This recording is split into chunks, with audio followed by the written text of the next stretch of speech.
আসসালামু আলাইকুম, সবাই ভালো আছেন আশা করি। ভারত এবং বাংলাদেশের যে ম্যাচটি আজকে হয়েছে সেখানে টস জিতে প্রথমে ফিল্ডিংয়ের সিদ্ধান্ত নিয়েছে বাংলাদেশ।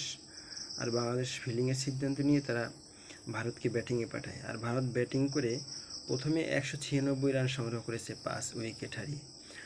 আর এই 5টি উইকেটের 3টি উইকেট নিয়েছেন তানজিম হাসান সাকিব, যাকে এই ম্যাচে খেলানোর কথা ছিল না, কিন্তু গত ম্যাচেও ভালো করেছিলেন, তাই এই ম্যাচেও তাকে নেওয়া হয়েছে।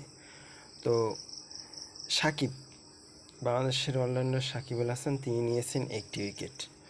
আর এই এক উইকেটের নেওয়ার কারণে তার আন্তর্জাতিক টি-20তে 50টি উইকেটের একটি মাইলফলক তিনি স্পর্শ করেছেন।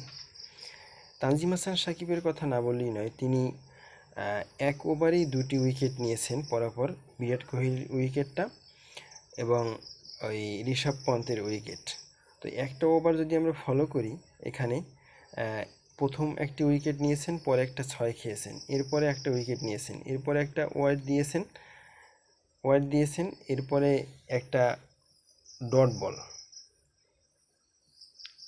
বল দিয়েছেন, এরপরে আবার একটা ডট বল, এরপর আবার 1-1। তো সব কিছু মিলিয়ে আজকের একাদশটি ছিল সাজানো গোছানো, কিন্তু তানজিম হাসান সাকিব মোট 32টি রান দিয়েছেন এবং তিনি 3টি উইকেট পেয়েছেন 4 ওভার বোলিং করে। আর এই 4 ওভার বোলিংয়ের মধ্যে 11টি তিনি ডট বলে দিয়েছেন। সাকিব আল হাসান তিনি একটি উইকেট পেয়ে আজকে 50টি উইকেটের যে মাইলফলক টি-20 ক্রিকেটে তিনি সেটি পূরণ করলেন। রিশাদ হোসেন তিনি 2টি উইকেট পেয়েছেন। তো রিশাদ হোসেনের উইকেটটিও ভালো ছিল, কিন্তু তিনি রান খরচ করেছেন অনেক বেশি।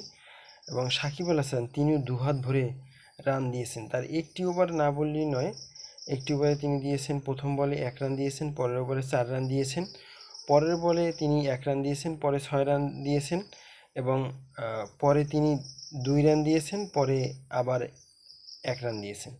তো 6-6 12 আর তিনি 15 রান দিয়েছেন।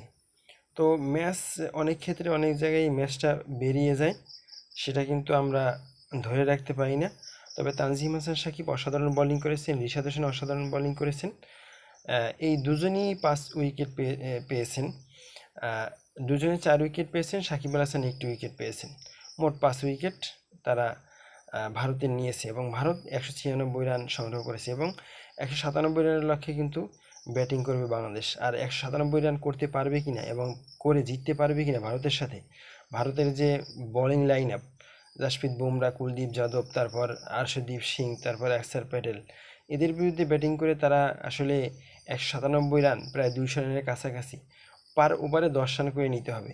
এরকম একটা ম্যাচ তারা জয়লাভ করতে পারবে কিনা, সেটাই কিন্তু এখন দেখার বিষয়। আপনার মতামত?